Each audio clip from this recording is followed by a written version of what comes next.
नमस्कार बच्चों। इस चित्र से तो आप भली भांति वाकिफ हैं। किस चीज़ का चित्र है ज़रा बताओ तो। ये मानव नेत्र का चित्र है। आज हम माध्यमिक शिक्षा बोर्ड राजस्थान अजमेर की कक्षा 10 की विषय विज्ञान के अध्याय 9 में मानव नेत्र के कुछ दोषों के बारे में पढ़ेंगे। आप नेत्र की मैकेनिज्म से सभी परिचित होंगे कि किसी वस्तु पे प्रकाश गिरता है, उस वस्तु से टकरा के प्रकाश जब आंखों तक पहुंचता है तो उस वस्तु का प्रतिबिंब आंख के रेटिना पे बनता है। आंख का रेटिना वो हिस्सा है जहां पे वस्तु का प्रतिबिंब बनने से वो वस्तु हमारी आंखों द्वारा बिल्कुल साफ देखी जाती है। लेकिन उम्र के बढ़ने के साथ साथ मांसपेशियां शिथिल होती जाती हैं, या कहीं कोई आंख पे चोट लग जाए, या किसी बीमारीवश, या हमारे भोजन में विटामिन ए जैसे किसी पौष्टिक तत्व की कमी हो जाए, हमारे आंखों के द्वारा किसी वस्तु को साफ नहीं देखा जाता है। वो वस्तु दूर की भी हो सकती है, वो वस्तु पास की भी हो सकती है। इसी के अकॉर्डिंग आंखों के कुछ दोष होते हैं। तो आज हम देखते हैं आंखों के कौन कौन से दोष होते हैं, उनका कारण क्या है और उनका निवारण किस प्रकार से किया जाता है। तो आंखों के कुछ दोष इस प्रकार से हैं: निकट दृष्टि दोष, दूरदृष्टि दोष, जरा दृष्टि दोष और दृष्टि वैषम्य। इसके अलावा मोतियाबिंद भी आंखों की एक बीमारी है, एक दोष है। अब हम एक एक करके इन दोषों के बारे में चर्चा करेंगे। सबसे पहले हम लेते हैं निकट दृष्टि दोष।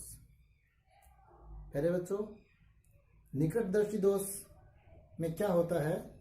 इसमें होता यह है कि जब कोई दूर की वस्तु होती है उसका प्रतिबिंब रेटिना पे नहीं बनता है और रेटिना से पहले ही बन जाता है।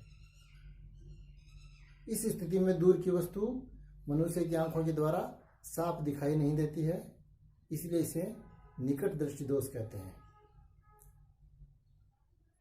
इस दोष को दूर करने के लिए अवतल लेंस के चश्मा पहने जाते हैं। अवतल लेंस पता है आपको, प्रकाश की किरणों को फैलाता है। तो आंख से पहले ही जब अवतल लेंस के चश्मा लग जाते हैं तो किरणों को कुछ फैला के हमारी आंखों में भेजता है और आंखों के लेंस के द्वारा उसका ठीक ठीक प्रतिबिंब रेटिना पे बनता है और वो वस्तु हमें साफ दिखाई देती है। कुछ इस प्रकार से आप देख सकते हो कि प्रतिबिंब पहले बनता है तो वो दोष है, और अवतल लेंस का चश्मा पहनने के बाद प्रतिबिंब ठीक ठीक रेटिना पे बन रहा है तो वो दोष का निवारण हो जाता है। दूसरा दोष है दूरदृष्टि दोष। इसमें जब हम किसी बुक को पढ़ते हैं या न्यूज़पेपर पढ़ते हैं, उस स्थिति में हमें वो अक्षर साफ स्पष्ट दिखाई नहीं देते हैं। इसमें होता यह है कि वस्तु का प्रतिबिंब रेटिना से पीछे जाके बनता है। पीछे बनने के फलस्वरूप वस्तु स्पष्ट दिखाई नहीं देती है, इसलिए उत्तल लेंस के चश्मा पहने जाते हैं।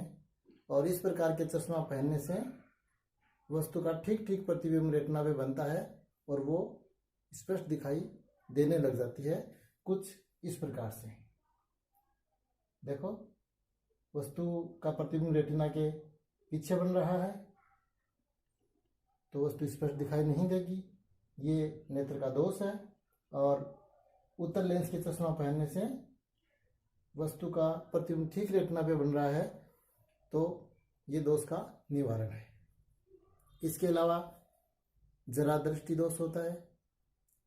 जरा दृष्टि दोष में होता यह है कि न तो निकट की वस्तु साफ दिखाई देती, न दूर की वस्तु साफ दिखाई देती। इसके लिए डिफॉक्सी लेंस के चश्मा पहने जाते हैं। जैसे मेरी आंखों पे देख सकते हो, मैंने चश्मा पहन रखे हैं। उसमें ऊपर का हिस्सा तो अवतल लेंस होता है, नीचे का हिस्सा उत्तल लेंस होता है। अब मुझे दूर की वस्तु भी साफ दिखाई दे रही हैं और निकट की वस्तु भी साफ दिखाई दे रही हैं। एक दोष है दृष्टि वैषम्य। ये कोर्निया की गोलाई में अनियमितता के कारण उत्पन्न हो जाता है और इसके निवारण के लिए बेलनाकार लेंस के चश्मा पहने जाते हैं। मोतियाबिंद से आप भली भांति परिचित होंगे। मोतियाबिंद में क्या होता है?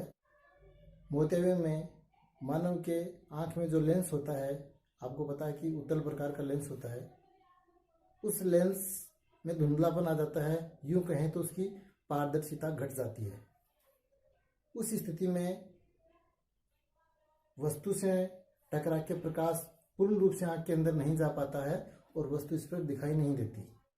इस स्थिति को हम मोतियाबिंद कहते हैं। इसके निवारण के लिए आंख के लेंस को बदला जाता है। आंख के अंदर के लेंस को निकाल के आर्टिफिशियल लेंस आंख के अंदर डाला जाता है और वस्तु स्पष्ट दिखाई देने लगती है, कुछ इस प्रकार से। यहाँ आंख के अंदर का लेंस धुंधला हो जाता है तो मोतियाबिंद की स्थिति पैदा होती है और उसको हटा के वस्तु को स्पष्ट देखा जा सकता है। बच्चों, मुझे उम्मीद है कि मानव नेत्र के ये दोष आपको समझ में आ गए होंगे और इनका निवारण कैसे करते हैं वो भी आपको अच्छी तरह से समझ में आया होगा। धन्यवाद।